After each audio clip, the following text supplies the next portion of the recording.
আমাদের চ্যানেলে অনেকেই কমেন্ট করেন, আমি নতুন একটি ব্যাংক অ্যাকাউন্ট খুলতে চাই কিন্তু বুঝতে পারছি না কোন অ্যাকাউন্ট খোলা উচিত।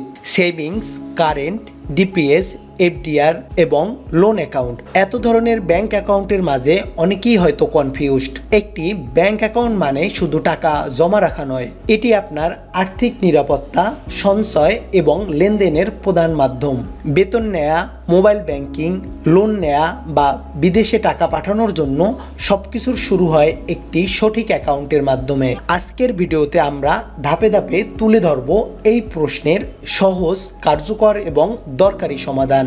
বাংলাদেশের ব্যাংকিং সিস্টেমে সাধারণত 5 ধরনের অ্যাকাউন্ট পাওয়া যায়। এর মধ্যে রয়েছে সঞ্চয় হিসাব বা সেভিংস অ্যাকাউন্ট, চলতি হিসাব বা কারেন্ট অ্যাকাউন্ট, ডিপিএস, এফডিআর এবং লোন অ্যাকাউন্ট। চলুন একে একে বিস্তারিত জানি। প্রথমেই আমরা জানব সঞ্চয় হিসাব বা সেভিংস অ্যাকাউন্ট সম্পর্কে।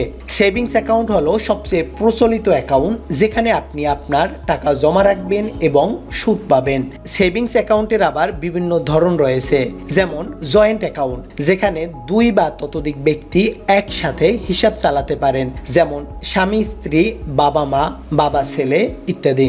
স্টুডেন্ট অ্যাকাউন্ট বিশেষভাবে শিক্ষার্থীদের জন্য তৈরি অ্যাকাউন্ট, যেখানে মিনিমাম ব্যালেন্স এবং কম চার্জে অ্যাকাউন্ট পরিচালনা করার সুযোগ থাকে। নারীদের জন্য বিশেষ ধরনের অ্যাকাউন্ট বা উইমেন্স অ্যাকাউন্ট, এ ধরনের অ্যাকাউন্ট নারীদের জন্য বিশেষ সুবিধা প্রদান করে, যেমন বাড়তি সুদ বা বিশেষ অফার। চলতি হিসাব বা কারেন্ট অ্যাকাউন্ট। কারেন্ট অ্যাকাউন্ট হলো ব্যবসায়ীদের জন্য, যারা দিনে অনেক বেশি লেনদেন করতে চান, তারা সাধারণত এ ধরনের অ্যাকাউন্ট খুলে থাকেন। এখানে সাধারণত সুদ দেওয়া হয় না, কিন্তু লেনদেনের কোনো সীমা থাকে না। এবারে আমরা জানবো ডিপিএস এবং এফডিআর সম্পর্কে।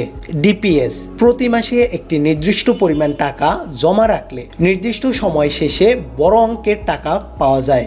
যারা নিয়মিত ছোট ছোট সঞ্চয়ের মাধ্যমে একটি বড় অ্যামাউন্ট তৈরি করতে চান, তাদের জন্য ডিপিএস খুবই গুরুত্বপূর্ণ। এফডিআর এককালীন বড় অঙ্কের টাকা নির্দিষ্ট মেয়াদের জন্য রেখে তুলনামূলকভাবে বেশি লাভ পাওয়া যায়। যারা দীর্ঘমেয়াদে সঞ্চয়ের মাধ্যমে লাভ করতে চান, তাদের জন্য এ ধরনের অ্যাকাউন্ট বিশেষভাবে গুরুত্বপূর্ণ।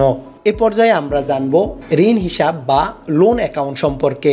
ব্যাংক থেকে personal loan, house loan, car loan এবং বিজনেস লোন নেয়ার জন্য এ ধরনের অ্যাকাউন্ট খোলা হয়। এক নজরে আমরা দেখে নিব কোন অ্যাকাউন্টটি আপনার জন্য সঠিক। আপনি যদি নিয়মিত সঞ্চয় করতে চান, তাহলে খুলুন সেভিংস অ্যাকাউন্ট। আপনি যদি শিক্ষার্থী হয়ে থাকেন, তাহলে খুলতে পারেন স্টুডেন্ট অ্যাকাউন্ট। 2 বা ততোধিক মানুষ মিলে যদি অ্যাকাউন্ট পরিচালনা করেন, তাহলে আপনাকে খুলতে হবে জয়েন্ট অ্যাকাউন্ট। আপনি ব্যবসায়িক হলে আপনাকে খুলতে হবে কারেন্ট অ্যাকাউন্ট। নিয়মিত ছোট টাকা জমিয়ে বড় অর্থ পেতে আপনি খুলুন ডিপিএস অ্যাকাউন্ট। বড় অঙ্ক এককালীন রেখে সুদ উপার্জন করতে চাইলে আপনাকে খুলতে হবে এফডিআর অ্যাকাউন্ট। লোন নিতে চাইলে অবশ্যই আপনাকে লোন অ্যাকাউন্ট খুলতে হবে। আপনার প্রয়োজন বুঝে সঠিক অ্যাকাউন্ট বেছে নেওয়া খুবই গুরুত্বপূর্ণ। ভিডিওটি যদি আপনার উপকারে আসে, তাহলে একটি লাইক দিয়ে আমাদের উৎসাহিত করুন এবং ব্যাংকিং নিয়ে আরও তথ্যবহুল ভিডিও পেতে চ্যানেলটি সাবস্ক্রাইব করতে ভুলবেন না।